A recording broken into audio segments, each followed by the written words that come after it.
Hi, everyone. Welcome to another episode of the Let's Talk Yoga podcast. Let me start by wishing you a very happy new year. I hope 2023 was kind to you, but I hope 2024 is even better and that it is filled with everything that is meaningful to you, that brings you joy, abundance, and is deeply fulfilling and enriching for you. I always enjoy the start of a new year, and it just feels like a renewed opportunity and helps to reset. I don't really make resolutions. I stopped that many, many decades ago, but I do start with some intentions, and it always feels special. Before we get into today's episode, I have a very important announcement. You've heard me talk about this before, but it's more time sensitive today.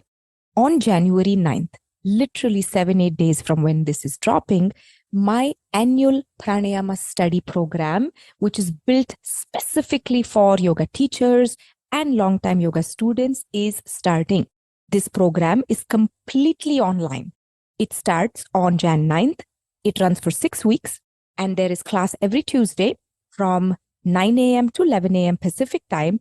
And the best part is you can do the entire course on replay. Okay, I know some of you have been sending me emails and messages on Instagram asking if you can do this on replay. You 100% can. I know the time zones don't always match for these things, especially for all my listeners in Australia. Fun fact, our podcast is streamed most in Australia. Okay, so for anyone who's down under, just know that you can do the course completely on replay. You will get just as much value on replay. Okay, it's not like you will lose anything if you do this on replay. The course comes with the live classes, which happen once a week for 6 weeks. And you have mini videos in a content library. So it's like, think of it as quick recap. Okay. There's a manual, there's done for you pranayama sequences, there are alumni sessions, and you get access to the content beyond the 6 weeks. You have access to it for another 3 months. So it's a labor of love. And those of you who followed this podcast for a very long time, you know my story about why this pranayama course means so much to me. But I know we have some new listeners, so I'll tell you very quickly. Like many yoga teachers, pranayama existed in the periphery of my practice and teaching life. I mean, it was there, but I didn't really dive into it. I studied it, I did it a little bit, but I wasn't committed to it. It's only about 4.5 years ago when I lost my mother to a lung disease. And without really going into the details, it was just a situation where her lungs hardened to a point where they wouldn't function and she couldn't breathe, and eventually passed because of that. It is her struggle for many years before that, where she couldn't breathe comfortably. She couldn't breathe because her lungs weren't working. And it was her sincerity and her effort, try and breathe. And she would ask me all these pranayama questions. And I felt very helpless, to be very honest. So when she passed, I had a very difficult time trying to practice pranayama because I felt so guilty about the fact that I could breathe freely and I could take a deep breath, that I didn't have to struggle. And it wasn't the main focus of my day, was just to be able to breathe. So that was deeply painful. So I stayed away from pranayama for a very long time. And one day I was thinking about pranayama. I was thinking about my mother, and I was like, how can I turn her pain into purpose? And I know for a fact that she wouldn't want me to hide this, okay, and feel guilty for breathing. So that's when I decided to extend her legacy by offering this pranayama course. It's not just another course that I offer. This, if anything, this is the one training that I do that is deeply personal and has a lot of significance to me personally. So long story short, I created this pranayama course. There is nothing like this out there, if I can say so very humbly. It goes into the absolute fundamentals. It builds structure, clarity. It makes pranayama effective. It makes it relatable. It even makes it engaging. Okay? I always say don't do yoga for fun. You've heard me say that. But pranayama is dynamic. It's engaging. It is the next step for all of us. So I am very happy with this course. Hundreds of yoga teachers have done this already. Usually it doesn't come at this point in the year, but because I tore my ACL, all my trainings are coming together this year. It won't be like that next year. The next time you see pranayama on my offerings list will be a year and a half from now, 2025. So I want you to make the most of it. Here are the dates you need to remember. January 9th is when the training starts. That's when you and I get into our Zoom room and we hit the ground running. It runs for 6 weeks. You have access to all the content for much longer. January 4th, I am hosting a Zoom session where I walk you through the details of this course. Okay. You can ask your questions. You can learn more about pranayama. It'll help me meet you and understand what your goals and needs and requirements are from the practice of pranayama. And so that January 4th is the information session. The link to sign up to that is in the show notes. The link to the course is in the show notes, as well as the podcast description box. And the early bird pricing has run out. It runs out on December 30th. I believe you are listening to this a day or two later. So it has run out at this point. Okay. But that's all I have for you for the intro. I really hope you will explore pranayama. It is one of the best parts of yoga. Sadly, it's not available in mainstream yoga. And why it's not available is something we'll talk about in today's episode. In today's episode, I dive more into how do you know if you are ready to teach pranayama and to do pranayama as your next step. I know many of you do asana, you do a little bit of meditation, you do a little bit of living your yoga, but are there clear markers to know when to start pranayama? Are you ready for your pranayama journey to begin? And I talk about internal and external markers that you can use to gauge where you're at. That's what today's episode is about. I will see you on the other side.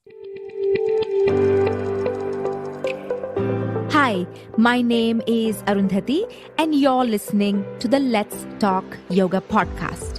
I'm an ex-Bollywood dancer turned yoga and wellness educator. I've built a 6-figure business as an immigrant, woman of color yoga teacher with no business background, no handstands, pure instinct, and the free information found on Google.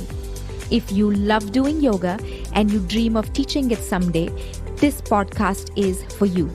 We go over everything from doing and teaching yoga to scaling a small business, living a modern yoga lifestyle, and so much more. You'll find interesting, fun, raw conversations along with some tips, tricks, strategies, and insights in this podcast. So grab your cup of chai and let's jump in. In today's episode, we're going to be doing a deep dive into 2 main parts. Part 1 is when do you actually start studying pranayama? Like, when are you ready to study pranayama? What are the telltale signs of, okay, now I can move on from asana into pranayama? And the second part of this conversation is, if you teach asana in some capacity, when are you ready to teach pranayama? How do you know when you are ready to teach pranayama is what we're going to get into as part 2 of this conversation. I'm going to give you very clear markers as to what to work with. Okay. So by the end of this episode, you have clarity about this topic. Okay. And again, if you know this excites you, there is always more in-depth information and knowledge waiting for you in the training itself. So let's begin with part 1. Okay. How do you know you are ready to do a deep dive into pranayama study? To explore this question, you first have to understand why this question is even coming up. Okay. Because this question's coming up because knowingly or unknowingly, sometimes we end up at the doors of pranayama too soon. Okay. And this can actually have a negative effect on your experience. Okay. You may not relate to pranayama. You may not understand how to do what the teacher is asking you to do. You may find it boring and you may not even enjoy it. Okay. But we don't do pranayama for enjoyment. Okay. We don't do yoga for enjoyment. For enjoyment, you go hang with your friends, you go to a movie, you go out for dinner, you go for a walk. Those are things you do for enjoyment. But I bring this up because a lot of people nowadays come to pranayama and yoga for enjoyment.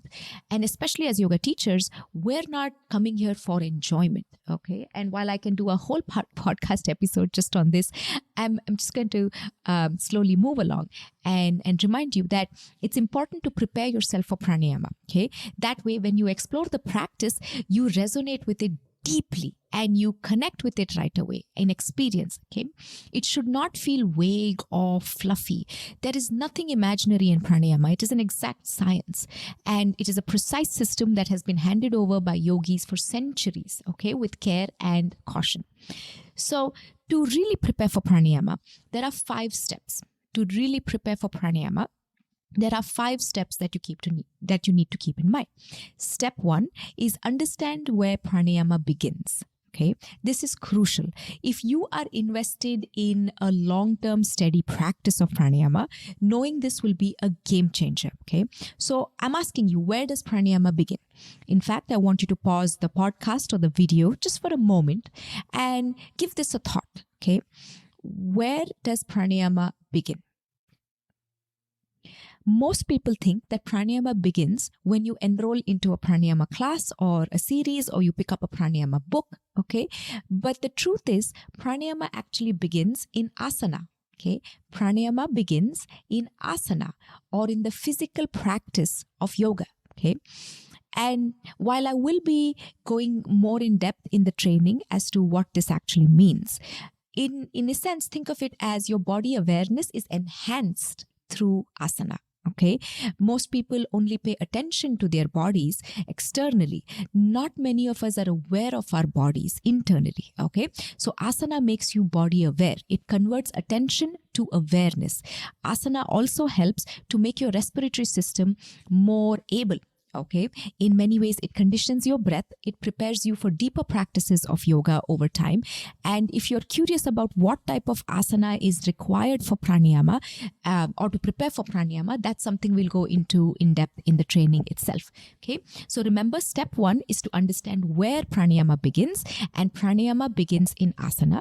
Anyone who starts asana first and then goes into pranayama, high quality, high caliber asana in education, will have a greater chance of being more connected to pranayama than someone who just walks in, who has no clue of how to sit, what yoga is all about, and just tries to close their eyes and go to their breath right away.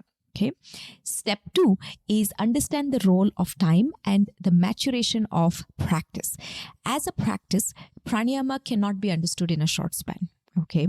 Actually, let me say that theoretically, even some of the pranayama practices, they need you to do this for a long time. Okay, they can be understood and they can be practiced with reasonable success, but you need to allow for more time to really reach that state of maturation within you.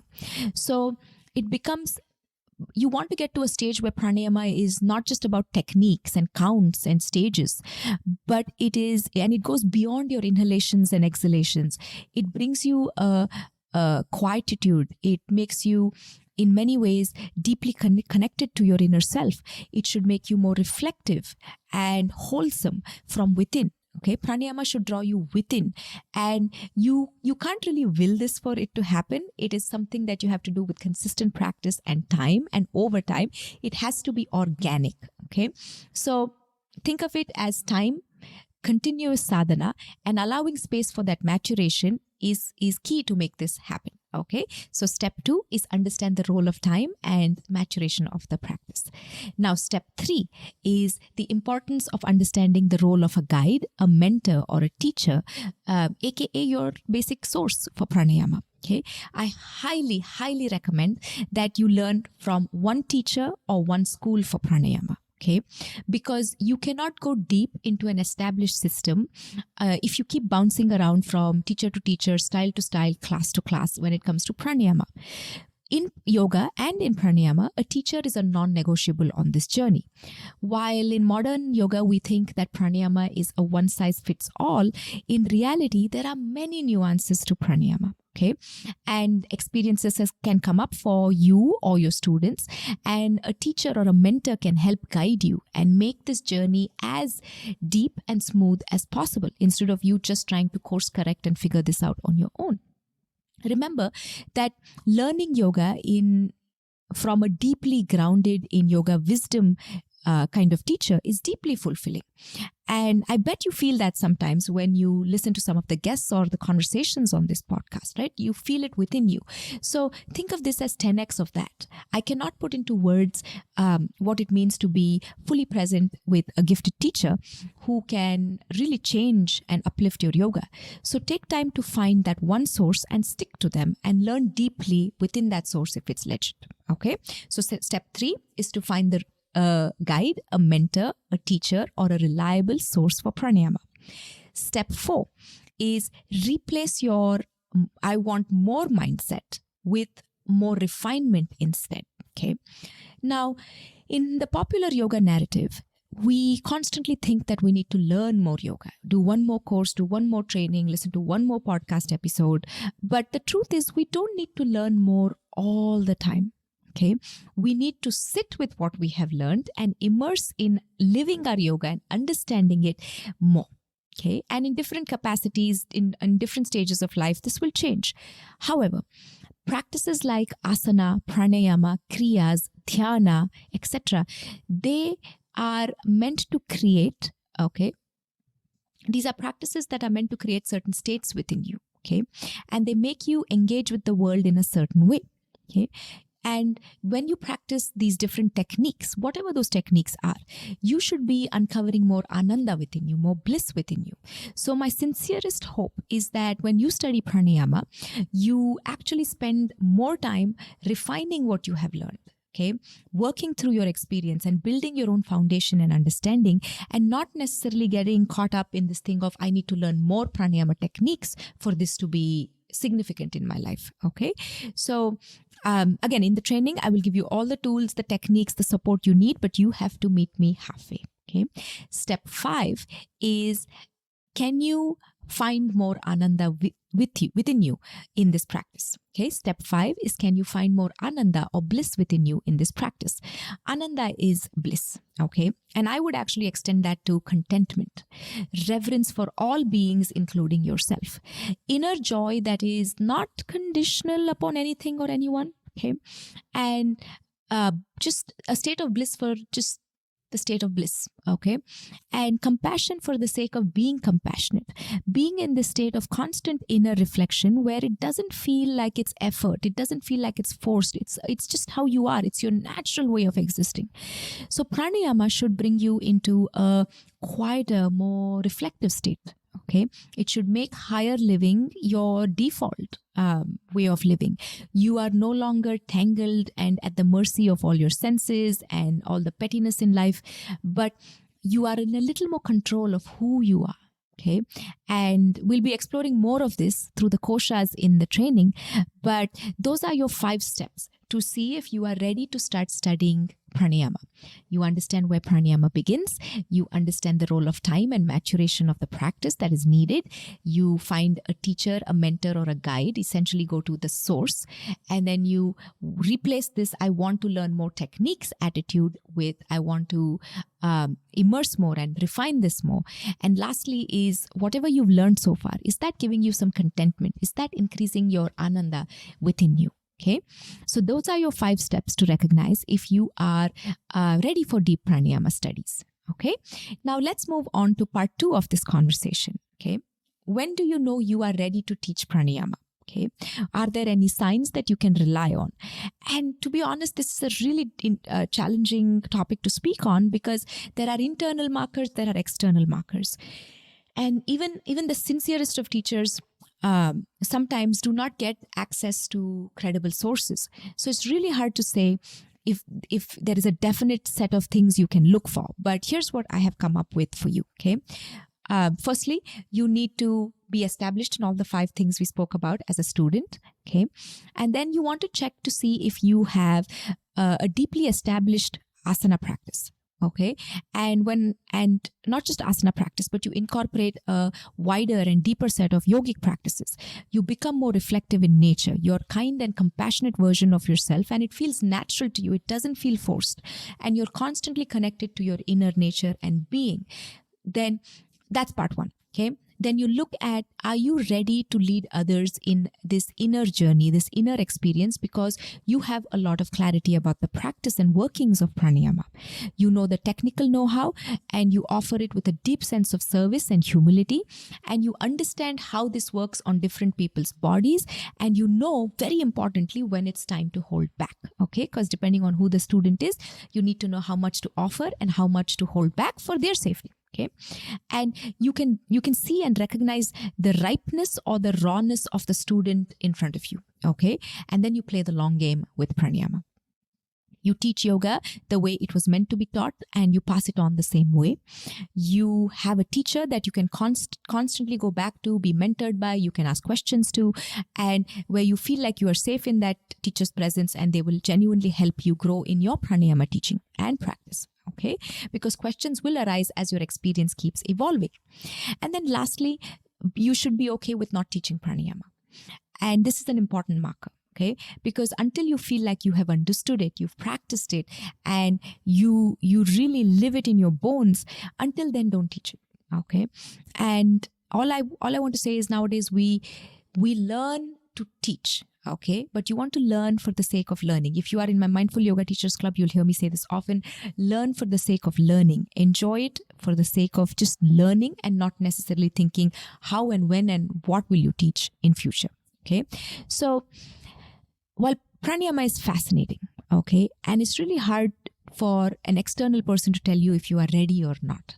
But if you feel intrigued, you feel curious, and you feel like, okay, I want to explore this, then the best way to set yourself up for success is to study it and then take it from there. Okay.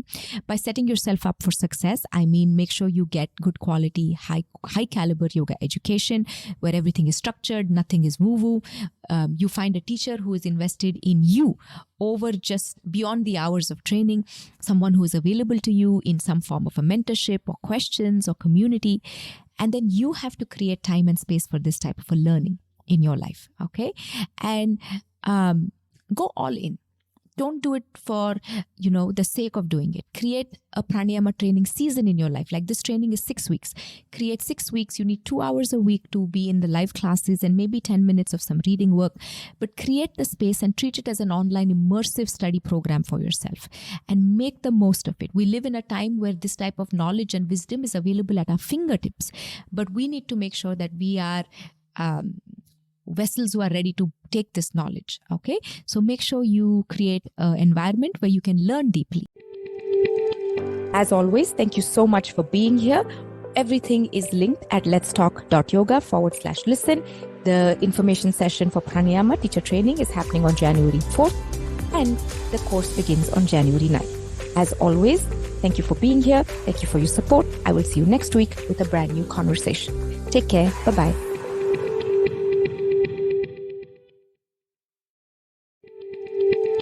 As always, thank you so much for being here.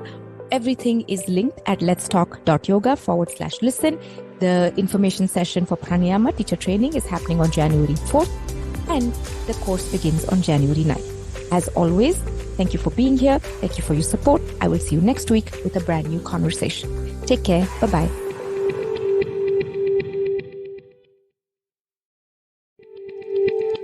As always, thank you so much for being here. Everything is linked at letstalk.yoga/